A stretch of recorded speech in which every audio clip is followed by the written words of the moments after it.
হাদি ইস্যুতে অবশেষে পদত্যাগ করছেন স্বরাষ্ট্র উপদেষ্টা লেফটেন্যান্ট জেনারেল অবসরপ্রাপ্ত জাহাঙ্গীর আলম। কেন স্বামীর লাশ দেখেও নিজেকে লুকিয়ে রেখেছিলেন হাদির স্ত্রী, ফাঁস হল হাদির স্ত্রীর গোপন পরিচয়।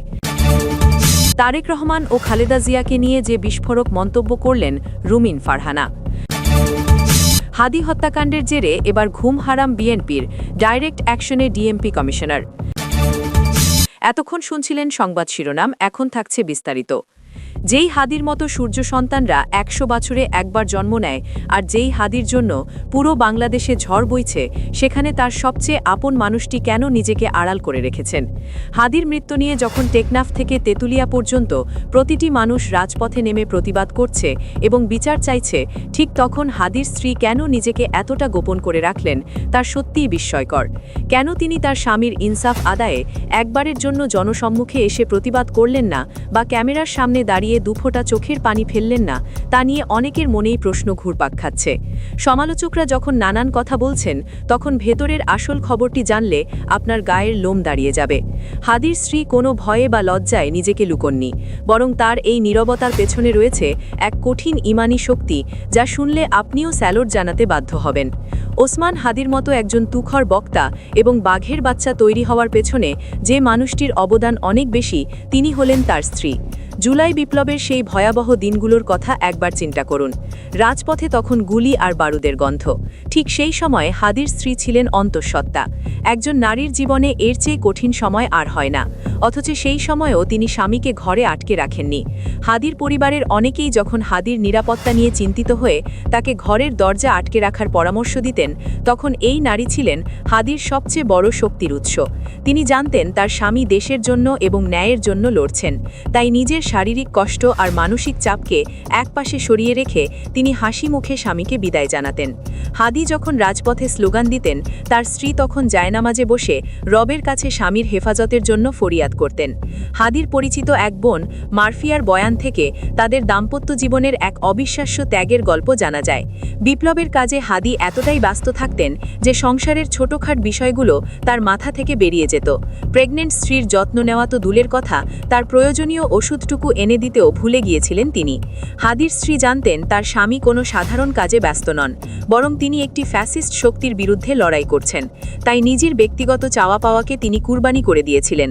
অনেকে প্রশ্ন তুলেছেন, কেন হাদির স্ত্রীকে ক্যামেরার সামনে দেখা যাচ্ছে না?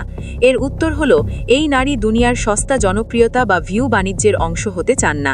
তিনি কঠোরভাবে ইসলামী অনুশাসন মেনে চলেন। হাদি হাসপাতালে থাকাকালীন বা তার মৃত্যুর পর হাজার হাজার ক্যামেরা যখন তাদের ঘিরে ধরেছিল, তখনও তিনি তার পর্দার বিধান লঙ্ঘন করেননি। তিনি বিশ্বাস করেন এই দুনিয়ার জীবন মাত্র 2 দিনের। 80 বছরের জিন্দেগি পার করে আখিরাতে অনন্তকালের জন্য তিনি তার স্বামীর সাথে মিলিত হবেন। তাই ক্ষণস্থায়ী আবেগের বশবর্তী হয়ে তিনি তার আখিরাত নষ্ট করতে চান না। এক্ষেত্রে হাদির মা এবং স্ত্রী দুজনেই তাদের এই সিদ্ধান্তে অটল। যারা ভাবছেন হাদির স্ত্রী ভেঙে পড়েছেন বা শোক সইতে পারছেন না, তাদের ধারণা ভুল। তিনি এতটাই শক্ত মনের মানুষ যে উল্টো স্বজনদের তিনি সান্ত্বনা দিচ্ছেন। তিনি সবাইকে বলেছেন, আপনারা কেন কাঁদছেন? কারণ কোটি কোটি মানুষ তার স্বামীর জন্য দোয়া করছে। স্বামীর মৃত্যুর পরেও তিনি ভেঙে পড়েননি, বরং তিনি জানেন তাকে এখন শক্ত থাকতে হবে তার এতিম সন্তানের জন্য। হাদির পারিবারিক প্রেক্ষাপট জানলে বোঝা যায় কেন তার মধ্যে এমন নৈতিকতা আর সাহস ছিল। ঝালকাঠি জেলার নলচিটি উপজেলার ঘাসমহল এলাকায় এক সম্ভ্রান্ত আলেম পরিবারে হাদির জন্ম। তার বাবা প্রয়াত মৌলানা আব্দুল হাদি ছিলেন একজন মাদ্রাসার শিক্ষক, যিনি আজীবন মানুষকে কোরআন ও হাদিসের শিক্ষা দিয়েছেন। তার বড় ভাই মৌলানা আবু বক্কর সিদ্দিক বরিশাল গুঠিয়ার ঐতিহ্যবাহী শরাফুদ্দিন আহমেদ সেন্টু প্রতিষ্ঠিত জামে মসজিদের ইমাম ও খতিব হিসেবে দায়িত্ব পালন করছেন। তার মেজ ভাই ওমর ফারুক ঢাকায় ব্যবসার সাথে জড়িত। হাদির 3 বোন এবং তাদের স্বামীরাও প্রত্যেকেই দ্বীনি শিক্ষার সাথে জড়িত। বড় বোনের স্বামী মৌলানা আমির হোসেন এবং ছোট বোনের স্বামী মৌলানা মনির হোসেন দুজনেই মাদ্রাসার শিক্ষক। এমন একটি পরিবারে বেড়ে ওঠা হাদি নিজেও এনএস কামিল মাদ্রাসার ছাত্র ছিলেন। পরবর্তীতে ঢাকা বিশ্ববিদ্যালয়ের রাষ্ট্রবিজ্ঞান বিভাগ থেকে উচ্চশিক্ষা লাভ করলেও নিজের শেকড়কে তিনি কখনো ভোলেননি। হাদি তার জীবনসঙ্গী হিসেবেও বেছে নিয়েছিলেন একজন দ্বীনি ও পর্দানিশীন নারীকে। বরিশালের রহমতপুরে তাদের বিয়ে হয়। হাদির স্ত্রী শুধু হাদির ঘরই সামলাননি, বরং হাদির আদর্শকেও লালন করেছেন। জুলাই বিপ্লবের সময় হাদি যখন রাজপথে বাঘের মতো গর্জন করতেন, তখন তার স্ত্রী ঘরে বসে সেই গর্জনের প্রতিধ্বনি অনুভব করতেন। হাদির বাচ্চার বয়স যখন মাত্র 3 মাস, তখনও হাদি তার সন্তানকে কোলে নেওয়ার সময় পাননি। বিশ্বাস করা কঠিন হলেও সত্য যে হাদি তার সন্তানকে সব মিলিয়ে হয়তো 30 মিনিটও কোলে নিতে পারেননি। সন্তানের মুখের দিকে তাকানোর চেয়ে দেশের মানুষের মুক্তি তার কাছে বেশি জরুরি ছিল। আর হাদির স্ত্রী কখনোই সন্তানের দোহাই দিয়ে হাদিকে ঘরে আটকে রাখার চেষ্টা করেননি। তিনি জানতেন তার স্বামী এক মহৎ কাজে নিয়োজিত। আজকের দিনে এমন স্ত্রী খুঁজে পাওয়া দুষ্কর, যিনি স্বামীর আদর্শের জন্য নিজের মাতৃত্বের আবেগকেও বিসর্জন দিতে পারেন। জুলাই বিপ্লবের সময় হাদির ভূমিকা ছিল সম্মুখ যোদ্ধার মতো। তিনি জানতেন তার প্রতিটি পদক্ষেপ মৃত্যু ঝুঁকিতে পূর্ণ, কিন্তু হাসিনা সরকার এবং তাদের দোসরদের রক্তচক্ষু তাকে দমাতে পারেনি। তিনি বিশ্বাস করতেন মৃত্যুর ফয়সালা জমিনে নয়, বরং আসমানে হয়। অথচ এই বীর সৈনিককে থামানোর জন্য নানা ষড়যন্ত্র করা হয়েছে। অবশেষে সেই ষড়যন্ত্র সফলও হয়েছে। গত 18 ডিসেম্বরের সেই কালো রাতে চিরতরে হারিয়ে গেছে বীর হাদি। দেশি এবং বিদেশি আধিপত্যবাদীরা জানত ওসমান হাদি বেঁচে থাকলে তাদের স্বার্থ হাসিল হবে না। রয়ের দালালরা এবং স্বৈরাচারের প্রেতাত্মারা হাদিকে তাদের পথের কাঁটা মনে করত। হাদির মৃত্যু কোনো স্বাভাবিক মৃত্যু নয়, বরং এটি একটি পরিকল্পিত হত্যাকাণ্ড যা বাংলার মানুষ কখনোই মেনে নেয়নি। হাদির রক্তে ভিজেছে বাংলার মাটি, আর সেই রক্ত থেকেই জন্ম নেবে হাজারো হাদি। হাদির স্ত্রীর এই নীরবতা আসলে একটি প্রতিবাদ।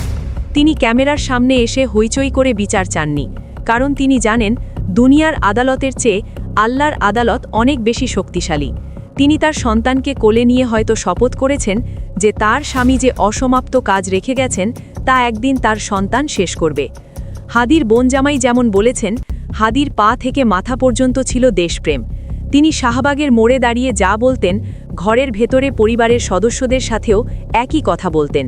তার মধ্যে কোনো ভণ্ডামি বা দ্বিমুখী চরিত্র ছিল না। আর এমন একজন স্বচ্ছ মানুষের জীবনসঙ্গী হিসেবে তার স্ত্রীও ছিলেন সমান স্বচ্ছ ও পবিত্র মনের অধিকারী। ইনকিলাব মঞ্চের পক্ষ থেকে যখন হাদির লাশ ঢাকা বিশ্ববিদ্যালয়ের কেন্দ্রীয় মসজিদে নেওয়া হয়, তখন ছাত্র জনতার ঢল নামে। সবাই এক নজর তাদের প্রিয় নেতাকে দেখতে চায়। কিন্তু হাদির স্ত্রী জনসমুদ্রে মিশে না গিয়ে আল্লাহর কাছে ফরিয়াদ জানিয়েছেন। তার এই অদৃশ্য উপস্থিতি সবাইকে বুঝিয়ে দিয়েছে যে তিনি স্বামীর আদর্শকে বুকে ধারণ করে বেঁচে থাকবেন। হাদির মা এবং স্ত্রী দুজনেই পর্দা রক্ষা করে নিজেদের সম্মান বজায় রেখেছেন। আজকের যুগে যখন সামান্য কিছু হলেই মানুষ লাইভে এসে ভাইরাল হতে চায়, সেখানে হাদির পরিবারের এই অবস্থান এক অনন্য দৃষ্টান্ত স্থাপন করেছে।